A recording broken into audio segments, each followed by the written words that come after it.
Hello students, welcome to my physics class. This is Shumi Roy from Techno India Group Public School, Shiliguri, and today we are going to do awareness science solutions of chapter winds, storms and cyclones. In our previous classes, we have done very short question answers and short answer type question answers. Today in this class, we are going to discuss long answer type questions. So the first question is, that is question number 46 is, what is a tornado? Describe the damage which can be caused by a tornado.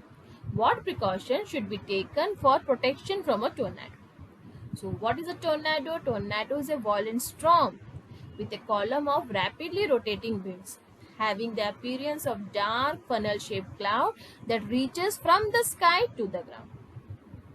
And now let us discuss what are the damage which are caused by tornado. Tornado can uproot trees, electric pole, disrupting power supply and telecommunication lines. Tornado can sometimes lift the people and vehicle off the ground and hurl them hundreds of meters away. That's why many people can die from these activities and many vehicles can also get damaged. Tornado can also explode the buildings. Now let us discuss some precautions which has to be taken during tornado. As we know that tornado is not frequent in India, but also we have to know some precautions which we have to take during tornado. The precaution which should be taken are following. Take shelter in a room situated deep inside the house having no windows. Means like a basement. You can take shelter in a basement. And if a basement is not available and if a room is having windows, then what should we do? We have to shut down all the windows and doors of that room.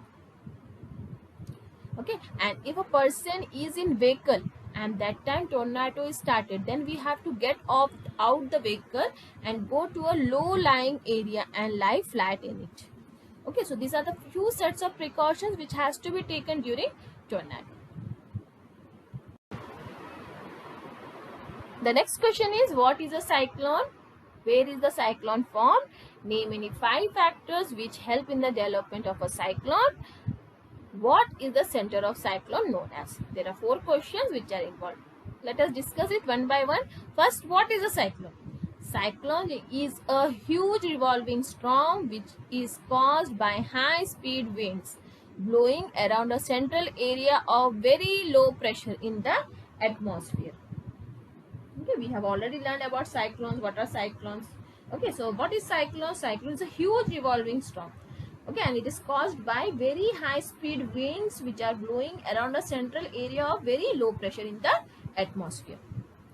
And how this cyclone is formed, where it is formed?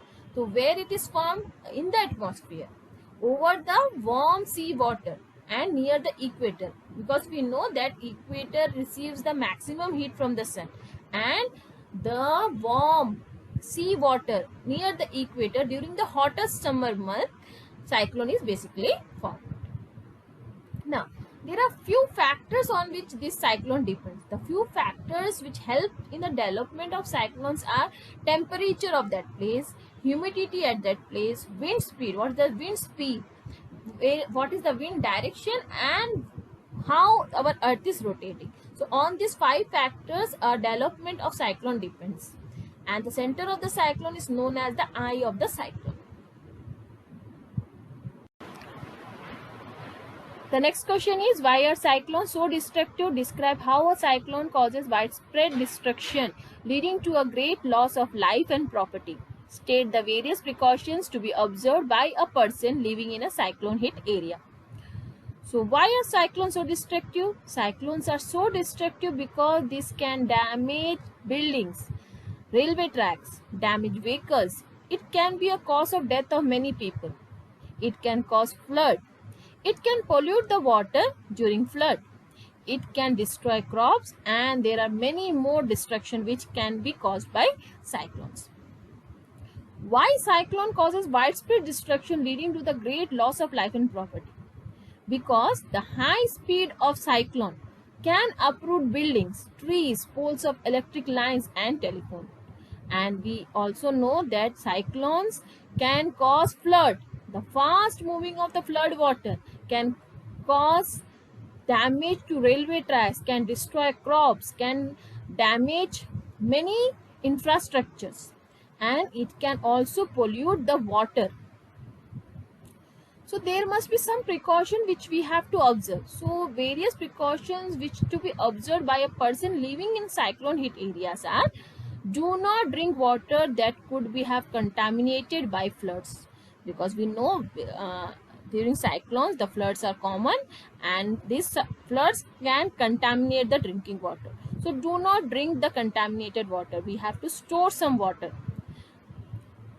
Then do not touch wet electrical switches. The floods can cause the electrical poles to fall down, so it can uproot the electric lines, and in that case we have to not touch any electrical switches. And do not enter any damaged buildings. Any damaged buildings which can be caused during cyclones, we have to not enter those types of buildings, because there can be many dangerous things in the buildings, so we have to not enter. These are the few precautions which we have to take if you are in a cyclone prone areas, and if a cyclone has hit your area. These are the few precautions which you have to take. The next question is, what is a thunderstorm? Explain how a thunderstorm is formed. Name two important characteristics of a thunderstorm. A storm with thunder and lightning is called thunderstorm. And how a thunderstorm is formed? The rising temperature produces strong upward rising winds. These winds carry water droplets upwards, where they freeze and fall down again. The swift movement of a falling water droplet along with the rising air create lightning and sound. And a storm along with lightning and thunder sound is known as thunderstorm. If this all events of lightning, thunderstorm with heavy rain is called a thunderstorm.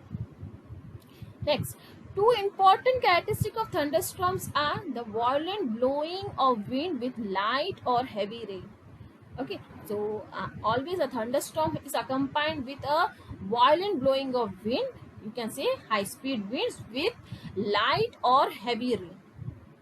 Then the second characteristic is dark clouds blocking the brightness, followed by flashes of lightning and loud sound called thunder. And thunderstorm is also accompanied with a dark clouds which blocks the brightness, and it is followed with the flashes of lightning and loud sound called thunder.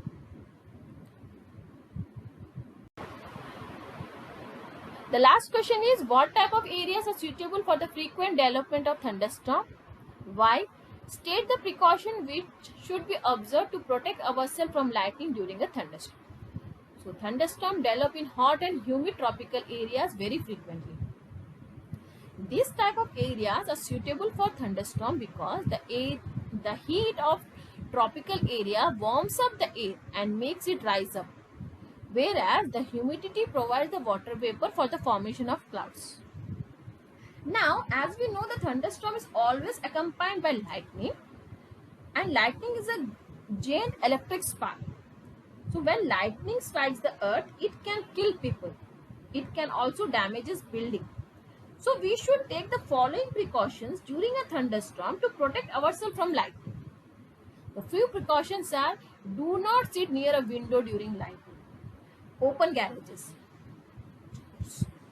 storage sheds, metal sheds are also not safe place to take shelter during lightning. Means any open place is not safe during lightning. Do not take shelter under an umbrella, as the handles are made up of metals, and metal, being a good conductor, can be hit by a lightning. Do not take shelter under any isolated and tall trees. Not even take shelters under a tall buildings. Any tall object will be not safe during a lightning. And if we are in water during thunderstorm and lightning, then we should get out of the water and go inside the house. Our water will be not a safer place during lightning. We should avoid water. We should avoid taking bath during lightning, because water will be not safe during lightning. So these are the some precautionary measures which you have to take during thunderstorm to protect yourself during a thunderstorm from light.